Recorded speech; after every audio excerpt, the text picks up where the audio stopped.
I've noticed a trend with Halloween costumes. Take a thing, make it sexy. But I don't want to go as like a mouse or anything basic, you know? That's when it was given to me by the New York Times on August 24th, 2024. A sexy milkmaid. Have you ever tried this one? Besides just giving me a great Halloween costume idea, the New York Times came up with this nickname to describe the internet trend of trad wives. A trad wife, or traditional wife, is a woman who upholds traditional household roles of a breadwinning man and a homemaker wife. A role that looks more and more appealing the further I get into my degree, and less appealing the more I become familiar with men. Ultimately, trad wives embody the historical oppression of women in the 1950s, making it look glamorous and gaslighting us. Just like my husband. Today, we'll return to where I belong, the kitchen, and cook up an understanding of how this romanticization of 1950s housewives embodies a larger, unhealthy problem of over-romanticizing historical oppression. Notice how I put on an apron so I don't get flour on my dress so it's not dirty when my husband comes home. Very mindful, very demure, very traditional. We'll first look at the ingredients for over-romanticizing historical periods of oppression. Second, the allergens of that romanticization. And finally, what we can do to create a new recipe for a more accurate, albeit grim, representation of the past. Let's start by looking at the ingredients for over-romanticizing historical periods of oppression. The first ingredient is my organic, no GMO, pesticide, herbicide-free, red dye 40-free, locally grown, one ingredient. That's right, one. I seriously tried to forage for more, but every article I read about this pointed back to one problem. Kind of like how men always point back to the 19th Amendment as the one problem with our political system. A naturally occurring psychological concept called the fading effect bias.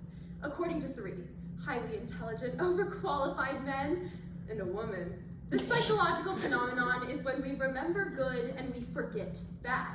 This memory bias towards positive aspects leads us to place positive sentimental meaning on our past.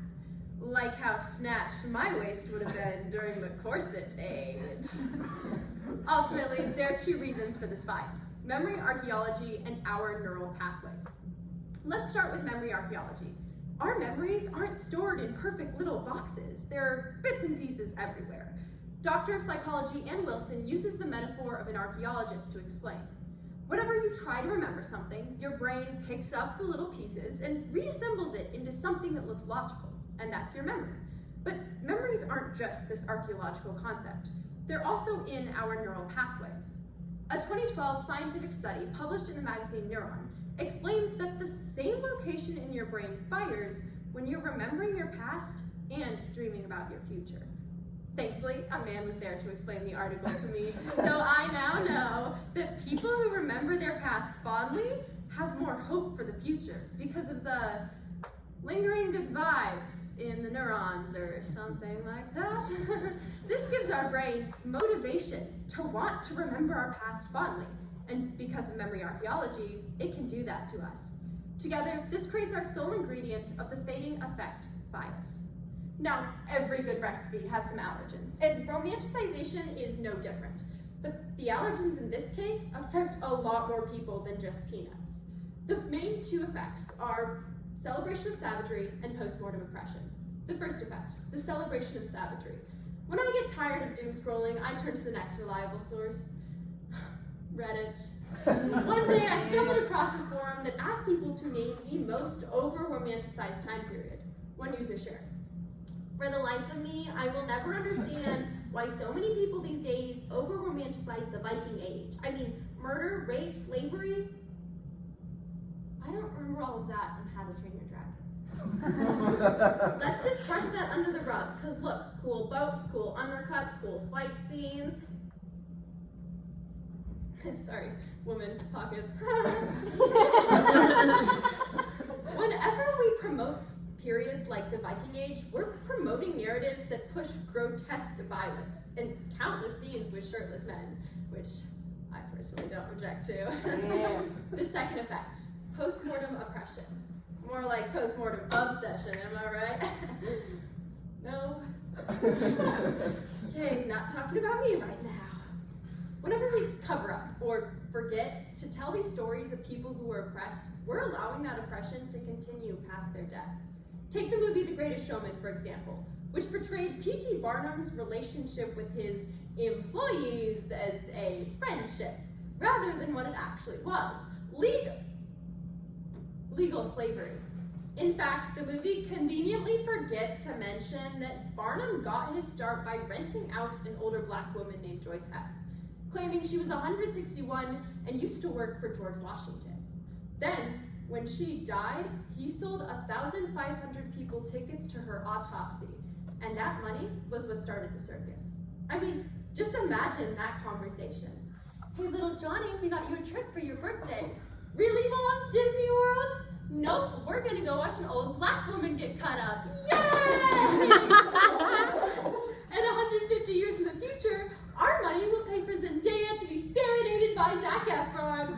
150 years of song and dance and Joyce Heth's story not being told and people watching a movie and me watching a movie and me using it in a forensic speech.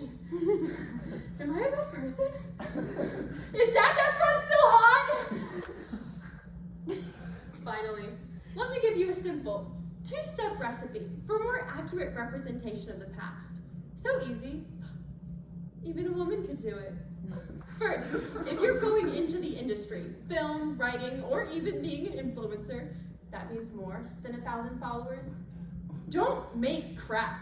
Make sure to diversify your resources, represent minority stories, and make conscious decisions about how you are going to portray oppression. Let's be real. We need more shows like Bridgerton. I mean, my husband hasn't tried to get me to wear a corset since that one episode where the girl started bleeding from how tight it was. Second, for those of us not going into the industry, we need to watch what we watch and be careful what recipes we recommend. Whenever consuming something historically inspired, consume it with a tablespoon or two of salt.